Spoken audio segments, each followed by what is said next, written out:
Hey, Eric the Tool Guy. This is my RIDGID, R8721 right angle impact wrench. I'm removing my workbench.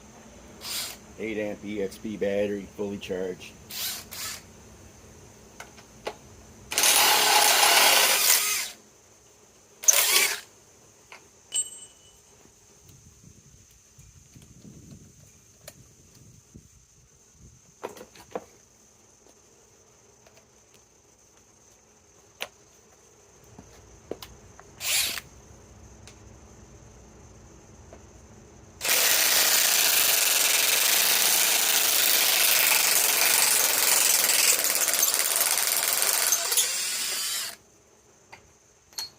Not bad.